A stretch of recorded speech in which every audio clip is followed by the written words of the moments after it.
Have you ever noticed? People don't test you with words, they test you with silence. They see your message and don't reply. They pull away just to see if you'll chase. They vanish, not because they're busy, but because they want to measure your reaction. It's not random. It's a game. A game to see how easily you can be controlled. In this world, power doesn't come from muscle anymore. It comes from emotion. Whoever makes you react controls you. Your anger gives them power. Your guilt gives them leverage. Your sadness gives them control. And every time you explain, justify, or try to be understood, you hand them the map to your mind. But here's the truth no one tells you. The calm ones always win. They don't chase. They don't beg. They don't explain. They confuse the world because they can't be read, provoked, or manipulated. Machiavelli called this emotional dominance. Power built not through noise, but through silence. The day you stop reacting is the day you start ruling. Because when no one can control your emotions, no one can control your life. That's when you become dangerous, calm, strategic, untouchable. If you've ever felt someone quietly controlling how you feel, remember this line and leave it in the comments. I control my emotions, not the world. Number 1. The silent test. How people control you. You think you're free. You wake up, scroll through your phone, text people, reply to messages, believing you're the one in control. But every single day, you're being tested, and you don't even notice it. No one says, I want to control you. They just go quiet. They delay their reply. They act distant, cold, or hurt, and then wait. They wait to see what you'll do. Do you chase? Do you apologize? Do you spiral in your own mind, trying to figure out what went wrong? That silence isn't a coincidence. It's a strategy, a silent experiment to measure how much control they have over your emotions. Because in this new age, control doesn't come from shouting or fighting. It comes from emotional pressure. A single unread message, a short answer, a subtle withdrawal. It's all they need to push you off balance. Machiavelli once said, "He who controls your emotions controls your destiny." And he was right. The world doesn't need to break you with violence anymore. It just needs to break your focus. When you get angry, they observe. When you feel hurt, they calculate. When you start explaining, they win. Because every emotional reaction gives them information, data they can use to shape your behavior next time. And here's what most people never realize. The one who stays silent isn't always weak. Sometimes they're just testing how easily you destroy yourself. Think about it. How many times have you sent a message, saw no reply, and your mind started creating stories? Did I say something wrong? Are they mad at me? Did they lose interest? You think you're caring, but in truth, you're losing control. You've handed over emotional authority without a word being spoken. That's the art of emotional manipulation, control through silence. No arguments, no shouting, just a calm withdrawal that makes you question your worth. And once you start doubting yourself, they've already won. But there's another kind of person, the one who doesn't play. When ignored, they stay calm. When tested, they observe. When provoked, they smile. They understand something most people don't. Whoever reacts first loses. Silence is their weapon. Patience is their armor. Observation is their form of power. Because in a world obsessed with attention, the one who can stay still controls the room. It's not that they don't feel. It's that they've learned to separate emotion from action. They know that not every reaction deserves their energy, and not every silence deserves their chase. If you can master that, you'll become untouchable, unbothered, uncontrolled. So the next time someone tests you with silence, don't explain, don't beg, Don't chase, just breathe. Observe, smile, because the one who reacts plays the game. The one who watches rewrites it. If you've ever been pulled into someone's silence, type this in the comments as a reminder. I don't react, I observe. Number 2. The weapon of guilt. How people make you obey without force. Most people think control comes from strength, but in reality, the most effective weapon of control is guilt, because if someone can make you feel guilty, they never need to use force. You'll surrender on your own.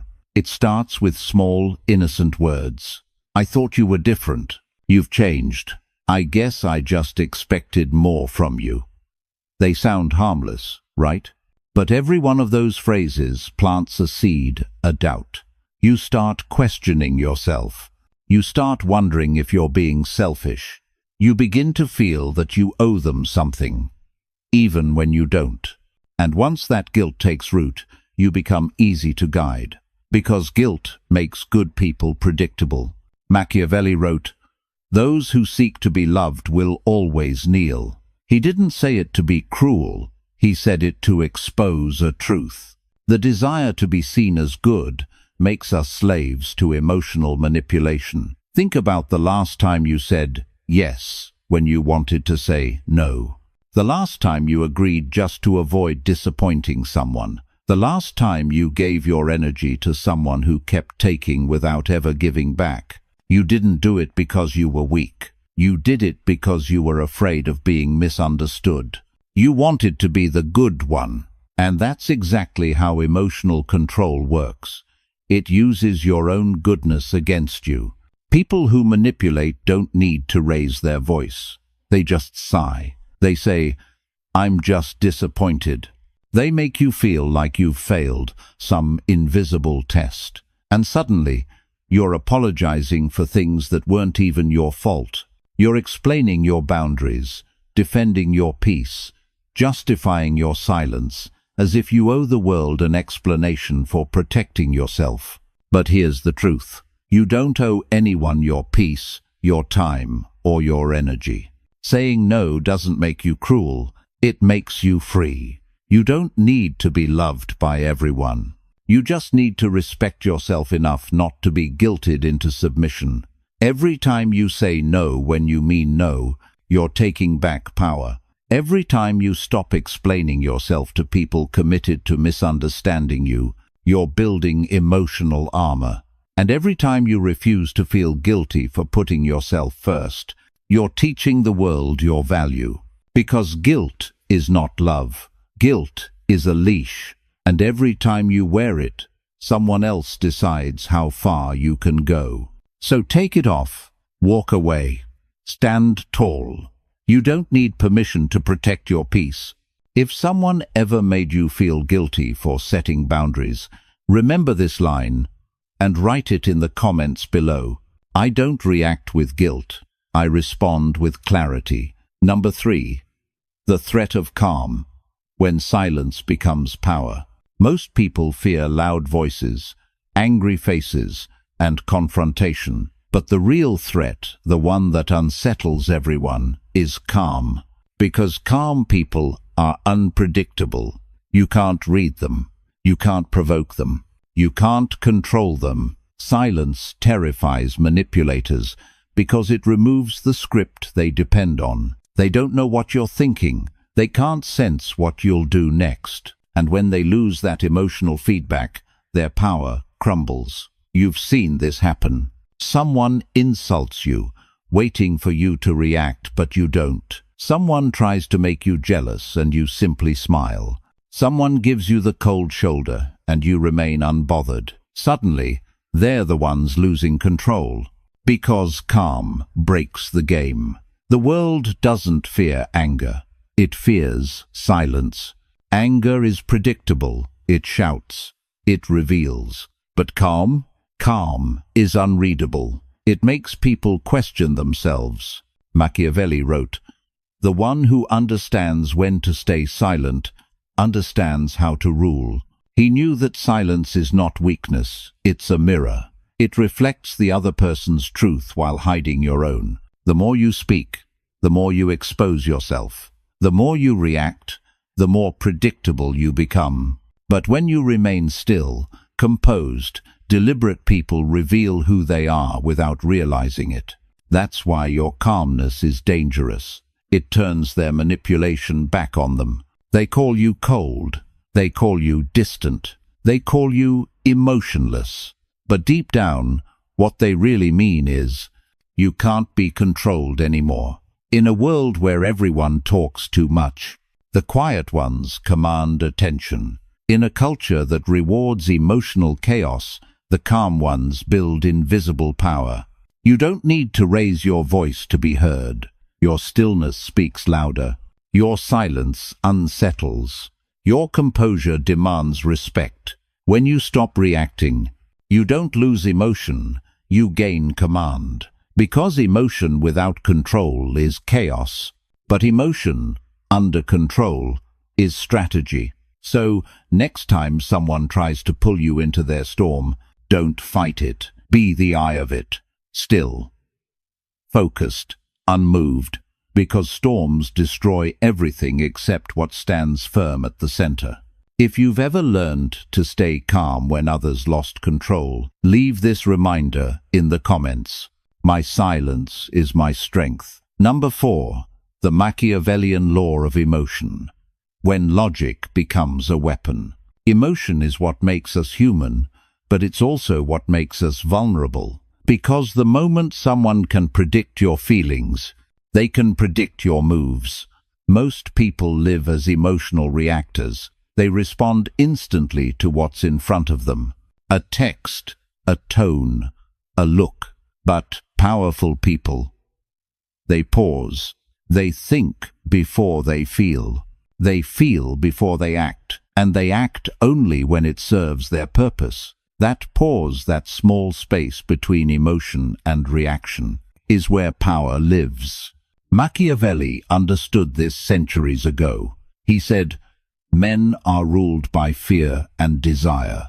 Anyone who can control what you fear or what you crave can control you completely." That's why emotions are the true battlefield of the modern world. No swords, no armies, just triggers. Everything you see is designed to make you feel something fast, so you won't have time to think. Ads play on your envy.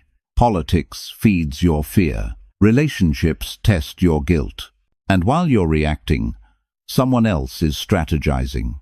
But logic is rebellion. When you pause, when you step back, when you say, "Wait, why do I feel this way?" you disrupt the game. You turn from a pawn into a player. That's why those who rule their emotion don't rush to prove, defend, or justify.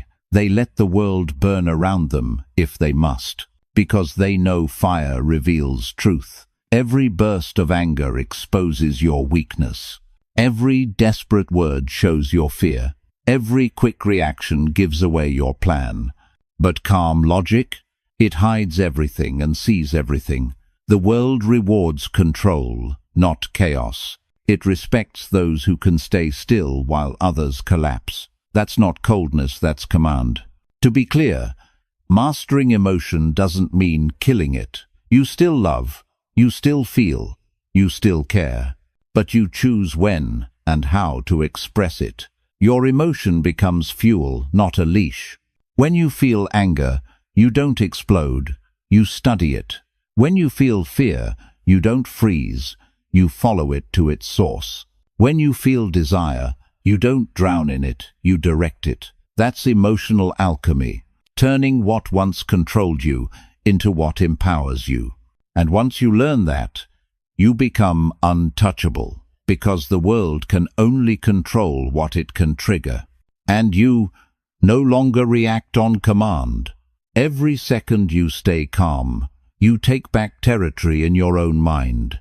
And every decision made from clarity instead of emotion rewires your destiny. That's the Machiavellian law of emotion. He who controls himself controls the world.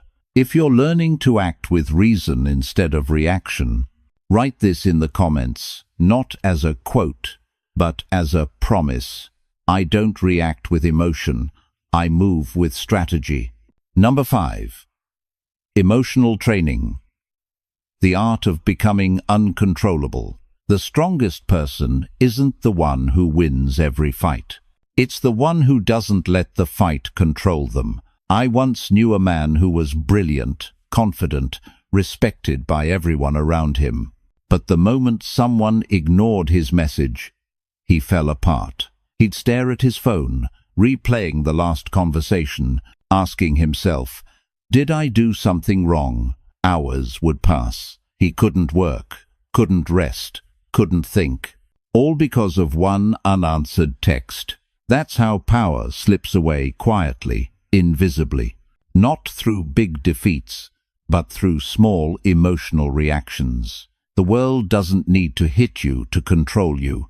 It just needs to make you react. Every time you lose your calm, you hand over another piece of your strength. But everything changed for him the day he learned to stop. When they ignored him, he stayed still. When they accused him, he stayed silent. When they tried to guilt him, he smiled.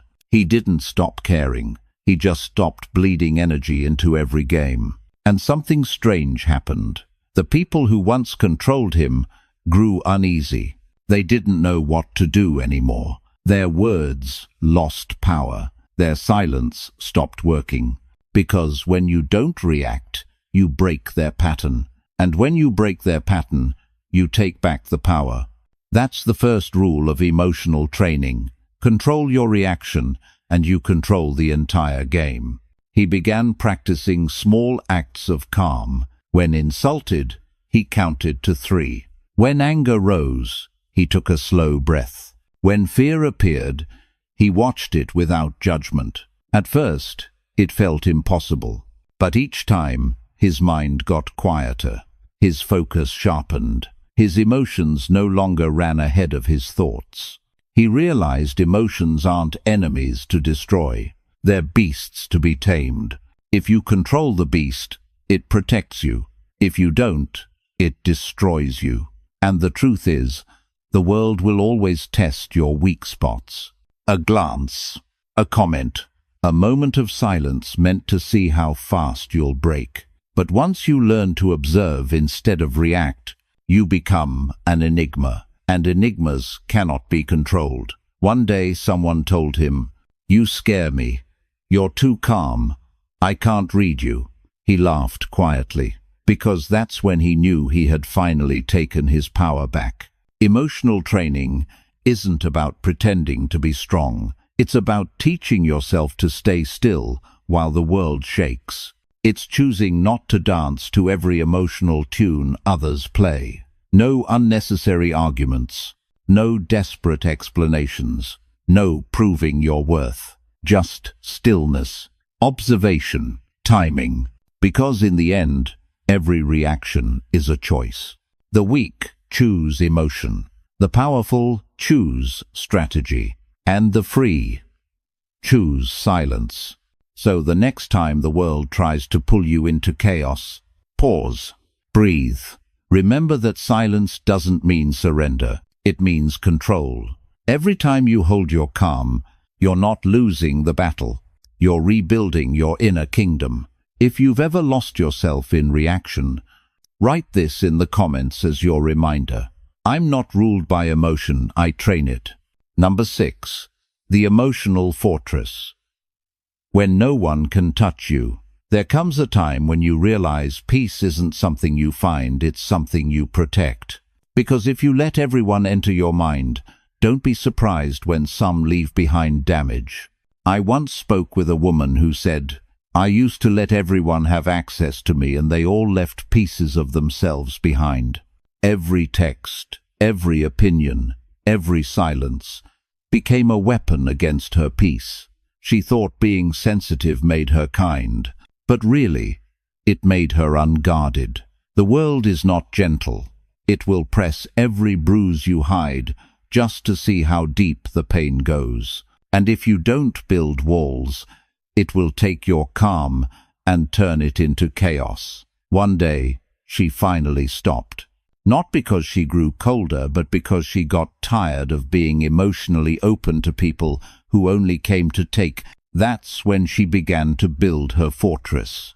Not of stone, but of awareness. The first layer was clarity. She started asking herself, does this deserve my attention, or is it just noise? She realized not everyone earns the right to affect her mood, and the fewer people who can reach your emotions, the freer you become. The second layer was detachment. She learned to care without absorbing. When people were angry, she didn't carry their rage. When they were cold, she didn't mirror it. She stayed calm not because she didn't feel, but because she refused to be moved. The third layer was discipline. Every morning, she decided how her day would feel before anyone else could decide for her. If someone was distant, she stayed centered. If someone left, she stayed still, because her peace was no longer for sale. The fourth layer was self-respect. She stopped lowering herself to keep others comfortable, stopped begging for understanding, stopped chasing people who thrived on making her question her worth. And the final layer, consistency. She knew the walls would be tested. Pain would come. People would try to climb over, break through, tear them down, but each time they did, she rebuilt stronger, wiser, quieter. Now, when people ask, "How are you so calm? How do you not react?" she smiles and says, "I don't build walls to keep people out. I build them to decide who gets to come in." That's emotional sovereignty, the ability to exist untouched in a world that constantly pulls at your soul. You don't need to shut the world out, just choose what you let in. Because the one who cannot be shaken within cannot be controlled from without.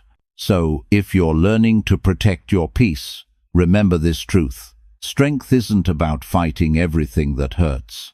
It's about not giving everything the power to hurt. Leave this line below to remind yourself every time you're tempted to let chaos in. I am my own fortress. No one enters my mind without permission. Number 7. Maintaining emotional power. The art of staying calm in chaos. Here's something few ever tell you. Mastering your emotions isn't a final victory. It's a lifelong battle fought in silence, every day, in the smallest moments. Because the world never stops testing you. It whispers doubts in your ear, throws delays in your plans, and hides its control tests behind little provocations. A message left on read, a quiet insult, a moment of unfairness just subtle enough to sting. And before you know it, you're right back in the game. Tempted to react, defend, explain, prove. That's how emotional control fades, not through big events, but through small lapses repeated daily. But there are those who remain calm in the storm. I once met a man who worked in finance, a world where every decision is war, and one mistake can cost millions. He told me, "I don't need to be right every day. I just need to stay calm when everyone else loses it." That line stayed with me, because calm isn't a feeling, it's a strategy. When you stay calm, you control the tempo. You set the rhythm. You make others adjust to your pace. Every outburst, every argument, every overreaction is you letting someone else dictate your beat. But when you hold your silence, you slow the game down to your level. And that's when people start revealing themselves. Machiavelli said, "The one who rules himself needs no throne." That's the essence of emotional power. You don't need to dominate others. You simply stop letting them dominate you. When the world gets loud, the calm one becomes magnetic. When others panic, the calm one becomes the leader. Because composure is rare, and rarity commands attention. I saw that same man once attacked in a meeting. Accused, insulted, cornered. Everyone waited for him to explode, but he didn't. He just looked the man in the eye, waited 10 seconds, and said softly, "My emotions are not tools for you to use." And the entire room went silent. That's real dominance. Not through aggression, but through control. Because power isn't always loud. Sometimes it's the quiet that unsettles everyone else. The truth is, you can't control chaos. You can only control how much of it you allow inside you. And the more calm you become, the less the world can touch you. People will still try. They'll test you with silence, criticism, disappointment, even praise. But you'll see it all for what it is. Just another invitation to lose yourself. Don't accept. Don't dance. Don't react. Pause. Breathe. Observe. Because every second you stay centered while others lose control, you're sending a quiet message. I don't play by your emotions. I write my own rules. That's how emotional power sustains itself. Not through perfection, but through awareness. You don't win once. You win every time you refuse to be dragged into someone else's chaos. If you've ever kept your calm when the world wanted you to break, leave this line as a declaration of strength. I am calm, and no one can control me. Number 8. Becoming untouchable. The end of the emotional game. At some point, after all the tests and trials, you begin to see it clearly. Life was never trying to destroy you. It was training you. Every silence, every rejection, every person who tried to twist your emotions was a mirror reflecting the places where you still gave away your power. And one by one, you closed those doors. You stopped chasing people who disappeared. You stopped explaining yourself to those who didn't listen. You stopped apologizing for protecting your peace. You stopped reacting. And something profound happened. The world didn't change. You did. The same games that used to shake you no longer even reach you. You see manipulation for what it is, a cry for control. You see silence not as rejection, but as clarity. You see emotion not as weakness, but as energy to be directed. Now, when someone tests you, you don't play. When they push, you don't move. When they withdraw, you don't chase. Because you finally understand, control isn't about changing others. It's about mastering yourself so deeply that nothing external can touch you. That's when you become untouchable. Not cold, not heartless, but sovereign. People will sense it. They'll feel your calm, like gravity. They'll think twice before lying, before provoking, before testing. Because deep down, they'll know you can't be read, you can't be shaken, you can't be controlled. That is the highest form of power. Not domination, not fear, but quiet mastery over your own emotional world. Machiavelli once wrote, "The wise do not wait for justice from the world, they create it." And that's exactly what you've done. You've created inner justice, a balance no one can disrupt. From now on, you don't react to the world. You design it. You don't chase. You choose. You don't seek control over others, because you already rule yourself. That's the end of the emotional game, and the beginning of true freedom. If you've reached this point, if you've walked through every storm and learned to stay still, leave this final truth below as your declaration. No one controls me because I control myself. If you made it this far, pause for a second. You didn't just watch a video, you crossed a line. From being controlled to becoming aware, from reacting to choosing. Every moment you stay calm, every time you don't explain, every breath you take before replying, you reclaim a piece of yourself the world once owned. So here's your reminder before you go. The world doesn't get to decide how you feel, you do. Type this below if this message hit you. I don't react, I decide. And if you're ready to go deeper, the next video will take you further into how Machiavelli, Jung, and the greatest minds in history used emotional mastery to influence without a word. Subscribe, turn on notifications, and I'll meet you there, where silence becomes your greatest power.